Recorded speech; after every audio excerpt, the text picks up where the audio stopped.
Welcome back, players and collectors, to my channel, Ren's Collectibles. This week was a fun week for Lorcana because we got some news, some spoilers. We even had 626 Day, which is the number for Stitch, if you aren't familiar with that. It's also June 26th. And we just got some good information and kind of a look forward into what's coming, not even just in the next set, but potentially a sneak peek into the beyond. With some of the stuff that was revealed today, pseudo-revealed even, because some of this I don't think was supposed to be entirely revealed. But we're going to look at it, we're going to talk about it, and discuss what's going on. So let's jump right on into it. All right, first things first, we are over here on Twitter, and there's some good stuff going on. We had 626 Day, June 26th. And Lorcana did not miss when they put this up here. So they just put happy 626 Day, no matter which team wins. And this with this tug of war, there's no debate as to who's the most mischievous and cutest blue alien around. And it was a picture of this Stitch artwork right here. And before this picture right here on the side even got included, we weren't sure what was going on. Everybody thought this could be a playmat. It could be, I don't know, card arts. It could be anything. But what was curious and caught a lot of people's attention is that this flag right in the middle here is obviously purple, but it has the steel emblem on it. So people were discussing and debating on that. And we will talk about why that's kind of important in just a moment. But we're going to continue on with some spoils and some set reveal for set 5, Shimmering Skies, because Disney Lorcana did promise us yesterday that they were going to reveal a couple new cards, and they actually went above and beyond that because we've got, I think, 4 new cards today, most of which we were not anticipating. So with this, we did get, I guess I should show off the Stitch card first here. We did get this Stitch Team Underdog. So it's a 4-drop uninkable, which kind of sucks, but everything can't be inkable, you know. But it has 1 strength, 4 willpower, is a storyborn hero alien. Interesting. And again, I just love that this is a steel type and it has the steel type symbol down here, and that's purple up there. I'm very excited about what this potentially could be. And then he has the attack, or ability, I should say, Heave Ho. When you play this character, you may deal 2 damage to chosen character. So that's going to be a good one for damaging decks. You toss them in there, you damage 2 characters. Maybe pair it good with Robin Hood, honestly. And, you know, Thaddeus E. Clang and some of those others where they already do damage and kind of ping ya. Only quest for 1 lore though, and you know, he's not the biggest glimmer on the team, but he still packs a wallop, and that's right, he does. He might not be the strongest, but he does pack wallop. Now this is card number 171 out of 204, so we can see the set's going to be at least 204 cards, and set 5, he is an uncommon card right there. Overall, I think this is a cool card. I think it's going to probably find its way into the meta very quickly.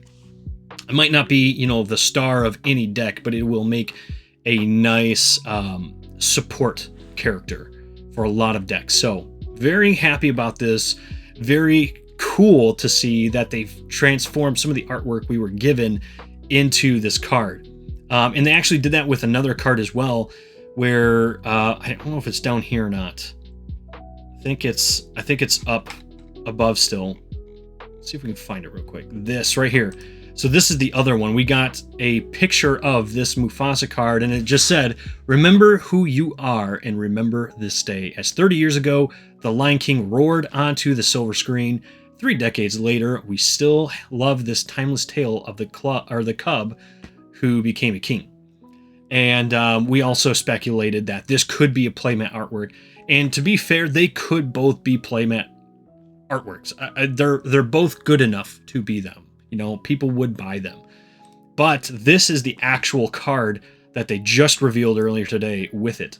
So Remember Who You Are is an action, not a song. I thought maybe it was going to be related to, you know, something more of a song. There's a few people who thought maybe this could be part of a song instead of an action, but it does make sense that it's an action. If chosen opponent has more cards in their hand than you, draw cards until you have the same number. So this card, for being Emerald, it's really not bad. It's got a good ability, especially if you're playing somebody who's going to be drawing up a ton of cards. The cost is a little high in my opinion, and it's uninkable. So this is going to be one of those cards that, you could throw into decks in your. It could help you out in a bind, but I think it's one of those cards that people aren't going to run full 4 copies of. I could be completely wrong. It just seems like I don't know. Maybe if it was a 2 or a 3, maybe a 3, I think would be maybe a little bit better. But it's still a good card though. If chosen opponent has more cards in their hand than you draw until you have the same number. So if you're burning through cards fast and your opponent is not, then this is a really good option to get you back up in there. Again, the 4 and uninkable kind of hurts a little bit, but it is what it is. And you can see some comments over here. Why on earth did they give it to Emerald? Yes, other colors could have definitely utilized this, probably more, but Lorcana, Ravensburger, they've got a plan with how these cards go. I don't know. So really cool on that one. But then the 2 cards that they actually revealed today are these right here. So 2 spotlights hit the dance floor, causing the crowd to roar. Mickey Mouse and Minnie Mouse stepped into the light and struck a pose.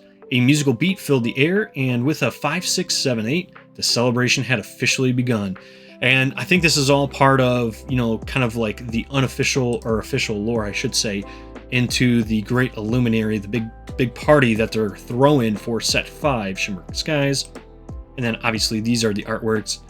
They could honestly make playmats out of these too. I think people would buy these up pretty fast. I honestly wouldn't mind a Mickey Mouse or even a Minnie Mouse playmat. If they did both of them, I realistically would like to get them both. That way, my kiddos and I can play and have some really cool fun with it. But that is not the big thing. The big thing here is the cards that came alongside it. So here we have a 4-drop inkable Mickey Mouse Enthusiastic Dancer. He's got 2 strength and 4 willpower with perfect partners. While you have a character named Minnie Mouse in play, this character gets +2 strength. So if you have Minnie Mouse in play, and obviously they drop these 2 cards together because they synergize well together. If you have Mickey or Minnie Mouse in play alongside this Mickey, then he becomes a 4/4, which is really good. And he quests for 2 lore.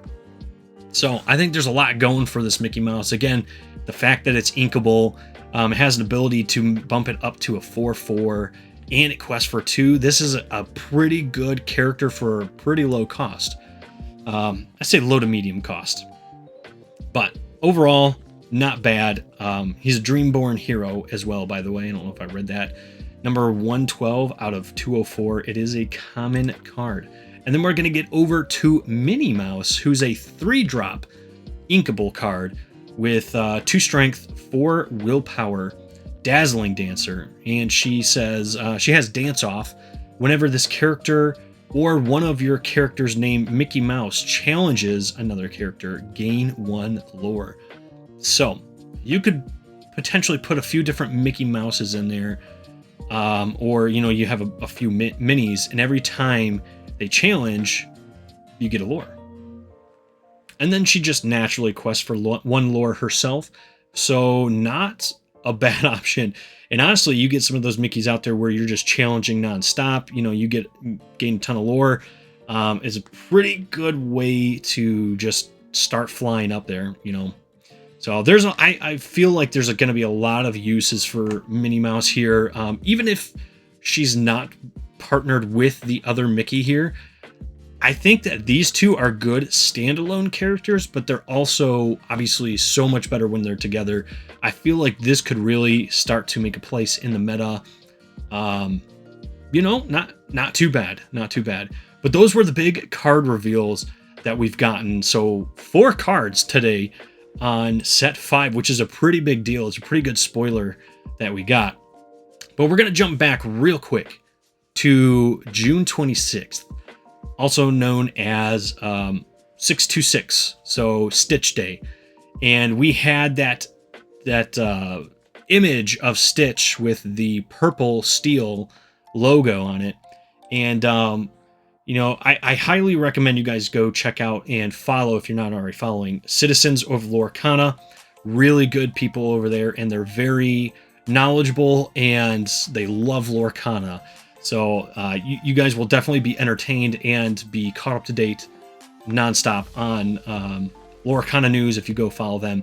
But he actually went to Instagram to post this picture right here, and then asked, why is the steel logo amethyst colored? And he posted this on Twitter, kind of a screenshot of it, to say that Shane Hartley replied to his post. And Shane Hartley, if you don't know, is the head of art design at Ravensburger. So it's definitely somebody in the know. And he replied and said, because an ink type isn't always defined by color. So that could have some really cool implications for the future. We could see some really interesting combos coming out. I feel like this is a way to start introducing dual typing. So something we kind of see with Pokemon happening in Lorcana. I'm not for sure. Obviously, this is very little to actually go off of. There's not a whole lot of information there. But the fact that they're sitting there saying, hey, it's not always defined by the color, maybe we get some dual type inks soon, or maybe it's something completely different. You guys will have to let me know in the comment section below what you think about that. You know, is there more to read into with this comment here, or, you know, are we just speculating too hard? But it is very interesting because a ton of people did point out that it was the steel logo on an amethyst pendant. So it's very interesting. I think we just got a sneak peek into something that is coming in, you know, and maybe set 5, but maybe beyond set 5 as well. It could be something as big as, you know, introducing locations, the dual typing, who knows? But this is really cool and really interesting. I eagerly await to see what else they actually post about it and say towards this kind of thing, because I really want to see what specifically they're going to do with it. But yeah, that's pretty much all we have for this week. Like I said, it's been really fun with Lorcana, and we just kept getting little sneak peeks and tidbits of Lorcana news, and I just couldn't wait to show it with you guys. So let me know what you guys think down below. Make sure to also hit the like button and subscribe to the channel if you're not already subscribed. But with that being said, we will see you guys in the next video.